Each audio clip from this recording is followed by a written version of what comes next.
Good morning. Greetings from Vermont, where it is already cold and snowy. Today I'm going to speak to you about perspective shift, adding user experience research to the sensory portfolio. To give you a little background, in my recent CPG roles, my research focus has changed scope from sensory science to advanced design research to sensory and user experience research. So the rationale for adding UX research is that just as research on one of the 5 senses in isolation is difficult, so is studying sensory without considering the complete UX. And the same is true for UX. UX research includes the sensory experience. If you look at the diagram on the right, you'll see that the 5-sense experience is one significant point of the UX. So this perspective shift is really a logical extension from researching sensory to studying the complete UX. And it's very timely since UX research is now applied to physical products. So things like durables and packaging and systems. So it's not just, UX is not just for digital apps and websites anymore. So to add UX testing to your existing sensory research, you might need to learn some new terminology. However, the methods in UX are really similar to those that we use in sensory, and the processes are the same. So the UX features that you'd like to add to your sensory research are what Bill had described previously, and I'll review them again. So things like simplicity, intuitiveness, usability, functionality, ergonomics, task completion rate, brand attitude, and emotion. So to give you an example, to UX test a product, package, system, or service, specifically for usability, you would first identify the design issues. You'd uncover opportunities to improve. We call these in UX pain points or tensions. Learn the target user behavior and preferences, and then apply the learnings to optimize the product or prototype. So this is an example. On your left, you have a typical small appliance primary package, which is the really hard plastic shell that's difficult to open and very difficult to open for people with disabilities.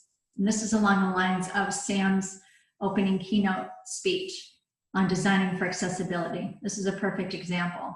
Very difficult for those with disabilities to open these plastic containers.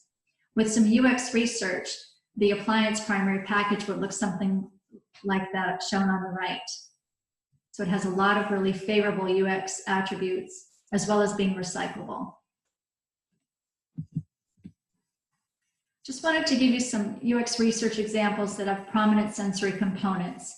So I'm going to show you some for innovation and some for optimization that we've completed. And all this work was completed in collaboration with the Bentley UXC, so Bill, Heather, and TJ, special agent in the UK, Altitude, as well as experts from smaller groups.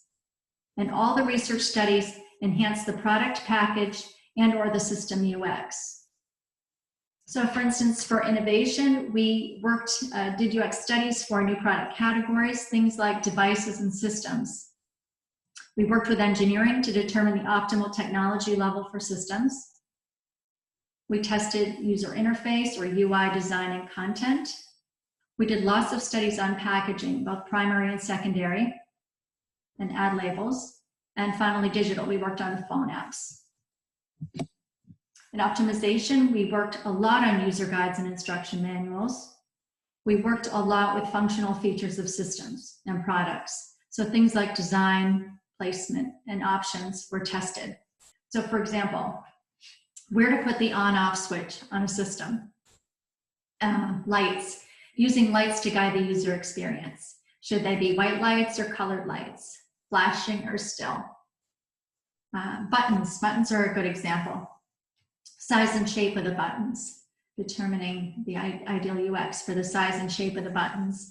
Whether the buttons are just a manual push, simple push, or whether there's some haptic feedback.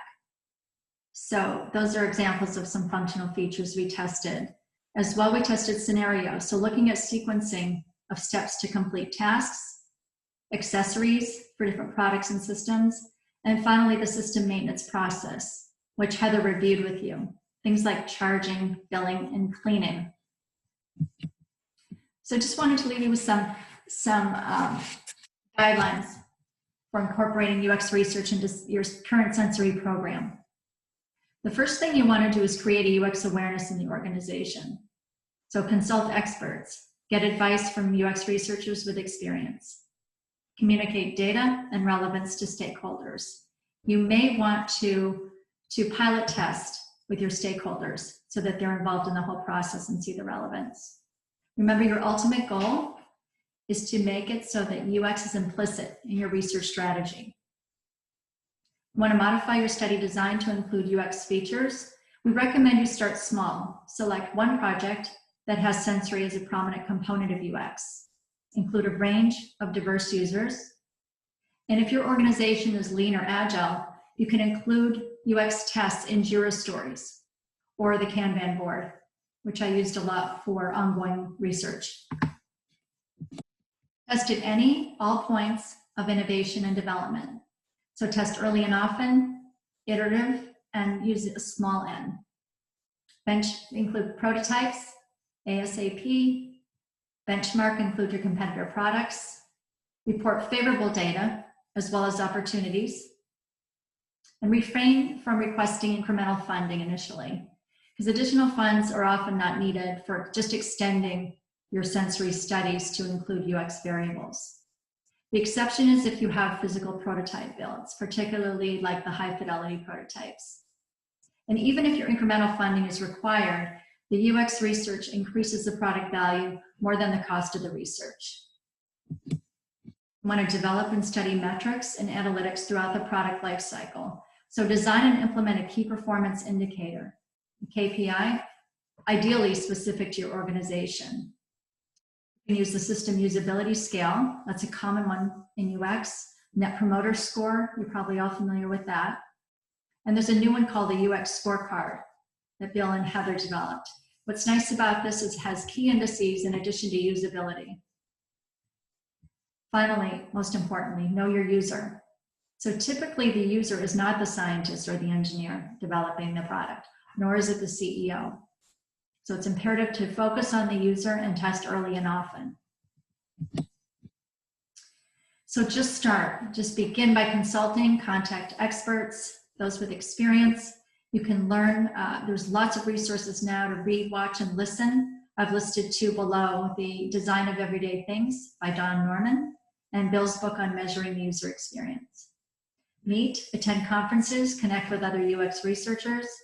UXPA is an excellent organization. They have a strong regional group in Boston that meets every year. And finally, we have a UX research workshop as an addendum to this workshop next week, Thursday, November 12th, and we hope to see you there. Thank you very much.